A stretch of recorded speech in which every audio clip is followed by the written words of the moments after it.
그래서 이제 부동산 종합 자산 관리 개념 어떤 식으로 가느냐, 이거는 뭐 우리나라의 부동산 자산 관리 하는 회사들이 되게 많아요. 그래가지고 그 항목에 보면 뭐냐면 PM, 여기서 PM은 프로젝트 매니지먼트가 아닙니다. 프로젝트 매니지먼트는 개발 사업에서 총괄적인 컨트롤 역할을 하는 걸 프로젝트 매니지먼트라고 하는 거고, 여기서 PM은 뭐냐면 프로퍼티 매니지먼트예요. 쉽게 말해서 뭐냐면 임대 관리를 얘기하는 거예요. 임대 관리. FM이라는 건 뭐냐면 패시블리 매니지먼트라고 그래가지고 시설 관리. 그러면 건물 있으면 거기에 대해서 이제 뭐 노후 시설 뭐 이런 것들 다 관리를 해야 될 거 아닙니까? 그래서 그런 걸 하는 걸 이제 FM이라고 그러고, AM은 뭐냐면 이제 자산 관리. 그래서 어떻게 보면 이제 자산 관리라는 개념이 제일 커요.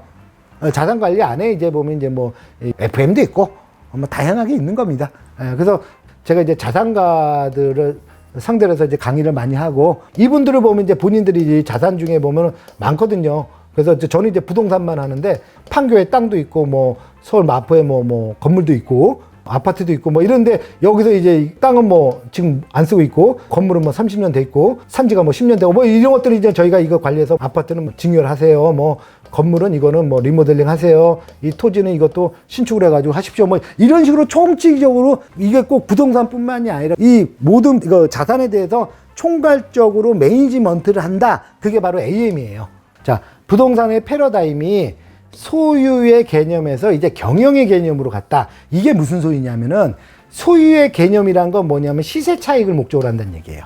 A라는 걸 샀어. 그리고 이제 이게 뭐 5년 있다가 뭐 얼마가 돼. 사실 이 목적이 바로 시세 차익 목적인 거든요. 근데 대부분은 이런 식으로 합니다. 그러다 보니까 어떤 분석이나 이런 것들이 좀 결여가 많이 돼 있죠. 그냥 남들이 사니까, 그리고 요새 뭐 부동산이 앞으로 좋아질 것 같으니까 그냥 사는 거예요. 근데 이제 향후에는 이런 개념이 아니라 경영개혁. 경영개혁이라는 게 뭐냐면 쉽게 말해서 캡레이트라고 이제 표현을 하는데, 이제 운영 수익이 어떻게 되느냐.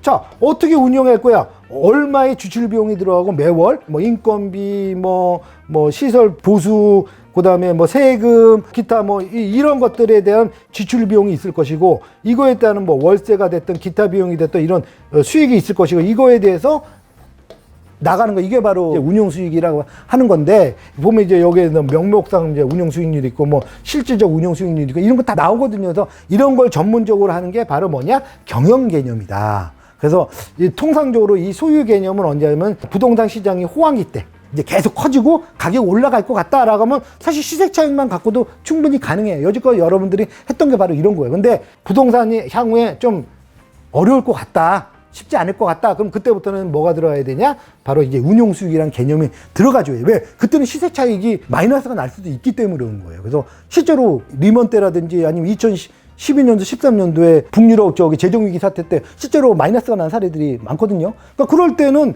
이 시세 차익을 노리겠다가는 안 돼요. 마이너스가 난단 말이에요. 그러니까 그럴 때는 오히려 반대로 운용 수익에 포커스를 맞춰야 된다. 이런 게 바로 경영 개념이 되는 겁니다. 그래서 어떻게 보면 이건 시기적으로 어떤 상황이냐에 따라서, 그 다음에 어떤 지역이냐에 따라서 좀 달리 접근을 하셔야 돼요. 그렇기 때문에 여러분들이 알고 계시는 무조건 그냥 시세 차익만 노리고 가서 땅 사놓겠다.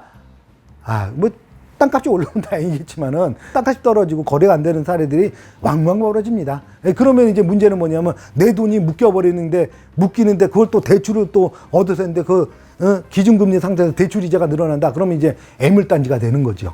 애물단지가 될 뿐만 아니라 내가 갖고 있는 기회비용조차도 날려버리게 되니까 얼마나 이중 고통을 받겠습니까? 그렇기 때문에 이제는 단순한 개념으로 접근하셔서 투자를 한다거나 매입을 하는 거는 좀 조심하시라. 조심하시라는 건 하지 말라는 뜻이 아니라, 하시더라도 정확하게 분석을 하고서 하시라. 그 다음에 시사차익을 위한 투자보다는 수익성, 그러니까 쉽게 말해서 뭐예요? 운용수익이죠, 운용수익. 운용수익을 중시해서 하는 것, 이게 바로 경영 개념의 투자 기법입니다. 그래서 한 단계 업그레이드된 부동산 종합자산관리를 얘기한다. 그래서 이런 것들을 다 토탈로 해가지고 하는 걸 부동산 종합자산관리다. 단순한 자산관리 차원을 넘어서 중요한 투자 자원을 인식하고 해당 부동산에 대한 투자 분석 및 자산 운용 계획을 수립하고, 뭐 좋은 말 다 나와요.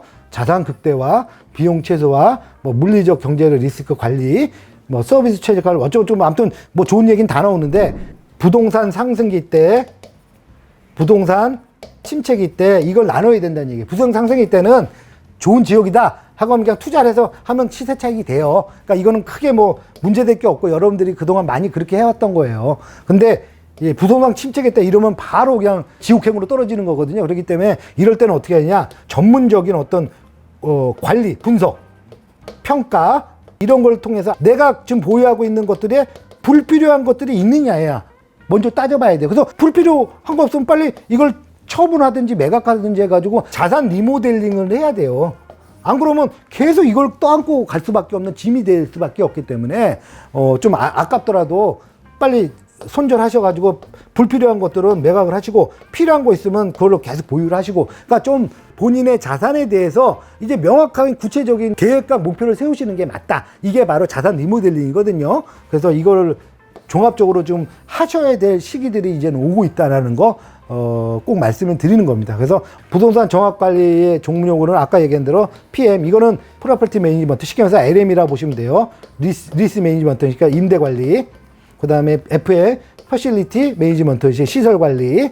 그 다음에 AM, 어셋 매니지먼트, 이게 총괄하는 개념이고, PM, 프로젝트 매니지먼트, 이거는 이제 쉽게 말해서 개발이 됐던 뭐 이런 것들에 대해서 총괄적인 컨트롤 타워를 한다, 이렇게 보시면 되고, 여기다 이제 플러스 FA, 쉽게 말해서 뭐 파이낸셜 에이전트, 금융 전문가다, 이렇게 보시면 돼요. 이제 부동산의 매입 단계, 개발 단계, 관리 단계. 개발이 끝나고 나면 이제 그다음부터 이제 관리를 해야 되잖아요. 그죠?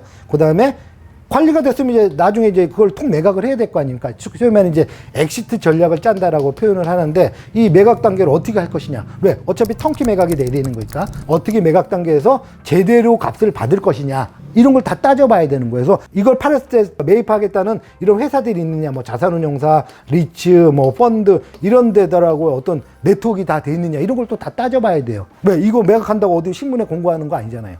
그렇다고 이걸 뭐 동네 부동산에다 내놓을 수 있는 것도 아니기 때문에, 그래서 이런 것들을 다 단계별로 전체적인 걸 다 분석을 하시고 거기에 대한 목표와 관리와 이런 것들을 이제 다 계획적으로 세우셔야 돼요.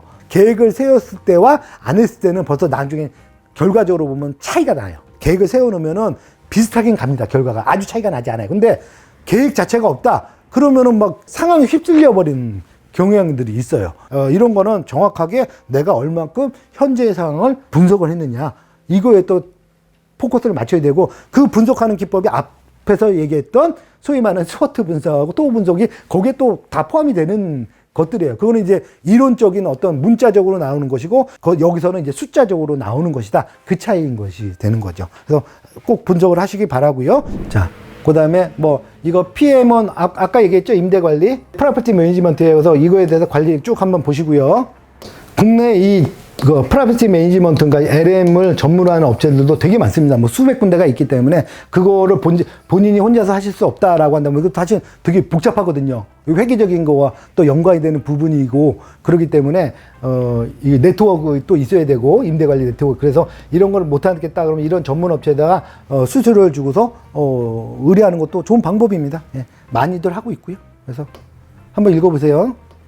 시설관리, 이거는 사실 시설관리가 이게 어떻게 관리를 하냐에 따라서 이 건물의 어떤 이거 영향이 사실 되게 좋습니다. 그래서 차이가 많이 나요. 그래서 전혀 관리를 안 하고 소위 말해서 뭐 일주일에 한 번 청소만 하고 하는 건축물하고, 그거에 대해서 뭐 보수부터 시작해가지고 뭐 관리할 수 있는 어떤 뭐 시스템을 도입하고 이런 것들하고는 나중에 10년 후 지나고 나면 차이가 하늘과 땅 차이로 나요. 이게 결국은 뭐냐면 이제 시설 관리를 어떻게 제대로 했느냐.